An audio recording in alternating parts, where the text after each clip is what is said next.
we know really people want to kind of get started with their workout, but we know they need some sort of cardiovascular warm-up or some sort of blood flow warm-up to really warm up the muscle tissue before they get started with their workout. So we know just through our testing that we want to accomplish a couple things. One is we want to get people on it, get the nervous system turned on, increase some cardiovascular benefits and blood flow, and then warm up some connective tissue. So our studies, just by testing and trials, is we realize that 30 seconds at each muscle for each stretch allows us to get the benefits in the shortest amount of time, and realize that 30 seconds is optimal for time saver and to get the benefits. So we realize that, people, as you mentioned, 30 is good, but 45 or 60 seconds has got to be longer. And what happens is what we don't want is a 10-minute stretch, because again, it defeats the purpose of knowing I'm getting a large amount of work in a short amount of time. So for us,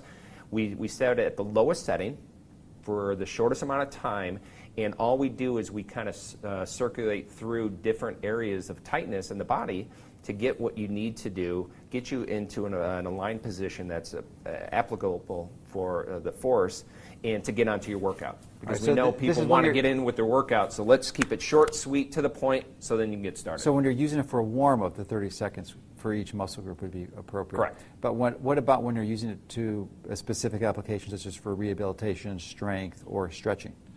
Stretching, we just talked about, would be the 30 seconds. And then so you really don't want to go more than 30 seconds? No, it really, you can... That is so counterintuitive. It is very counterintuitive. I mean, even with yoga, just a discipline that's gone on for thousands of years. I mean, a lot of these stretches are longer than 30 seconds. Yeah, and there's always in the industry, is a 30-second stretch the best? Is it 60 seconds? And, really, we've actually have different studies on which one might be better. But you have to think about, again, it's the volume of work. It's So from reviewing the people who've been researching this, that's what you want to go. I mean, science can solve the answer, provide the answer to many of these questions if you look at it carefully, objectively, in a non-prejudicial way.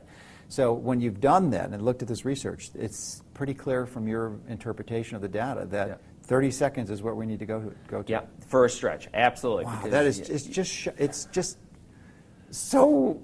It's bewildering and counterintuitive, and it really shocks me to hear that. Yeah, and most of really what we like to do is keep the time consistent, and really the biggest thing that we try to tell people, it's really the execution of the movement. It's really the movement itself under that time that we'd like to challenge. So we have different stretch positions, which become a little bit more passive, a little bit more active, a little bit more dynamic. So our thing is keep the same amount of time, but if you want to challenge some of the stretches or you want to get involved with a little bit more of a high-intensity stretch, then challenge the movement, but the time stays the same. Very interested in seeing those, because my approach would be to increase the time rather than increase the other variable, which sounds like a far better approach. Yeah, so for us, we want to keep time consistent. We challenge the execution. That allows us to really integrate even more of complex movements and get more muscles involved to warm them up.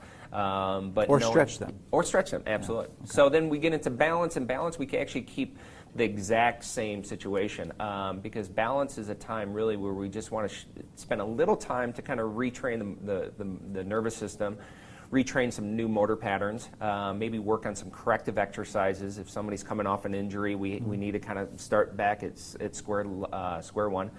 And knowing that once we get on the plate, that's going to be compounded because of the volume of work. So really anywhere from 1 to 3 minutes is a short amount of time for us to get what we need to. And in my experience too, balance is really for the most part overlooked in most exercise programs. I mean, there's some that teach it, of course, but there's not a lot.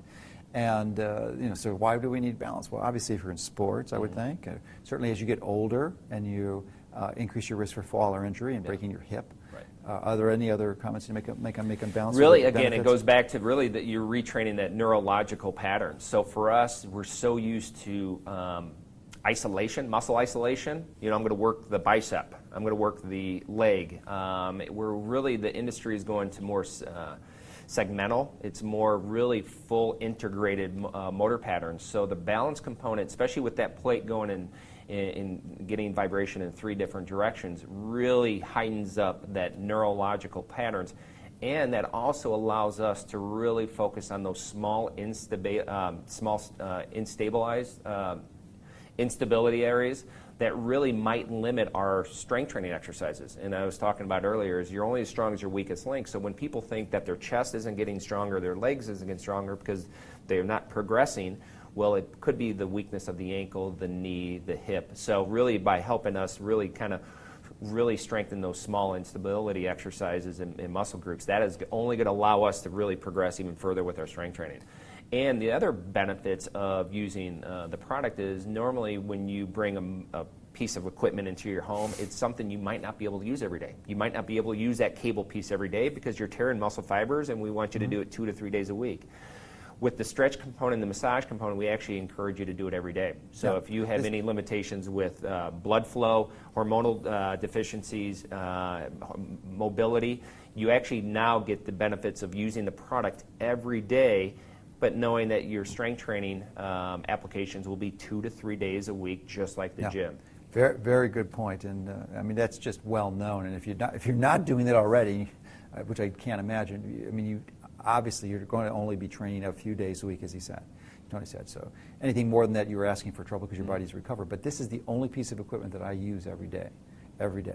Every day. So you actually, if you think about it, it's just like a gym. If you go a couple days a month, your return on investment doesn't make sense. If you have a product that you bring in and you can use it every day, and next thing you know, you move better, you sleep better, you feel better, your circulation's better, there's validation of purchase. And the people that purchase our equipment absolutely love it. It's coming from the industry, I absolutely can say that every person that used the product absolutely loves it. Because they will see benefits right away, and people ask, well, how fast do I see benefits? And really the people that have more clinical issues see it much faster. So if you have any kind of condition, if you're injured, if you're injured, if you have any kind of circulation issues, if you have any nervous issue, you can see benefits right away. And I've had so many people come back, even after just a quick demonstration, say, I felt great the rest of the day. I had a smile on my face. I slept great. I had a lady that we did a massage on, and she came back the next day and said it was the first time she actually slept through the night because her muscle actually wakes her up at 3 o'clock in the morning. So for her, there was a quality of life improvement. And if you feel good by using it, people don't like to work out. That's why we call it workout. But we have a component at the end that if it puts a smile on your face and you feel fantastic, it's much more plausible to do, knowing that there is a benefit at the end of the workout. We're all like that. The exercise doesn't have to be hard, and that really is some of the myths that we're trying to break.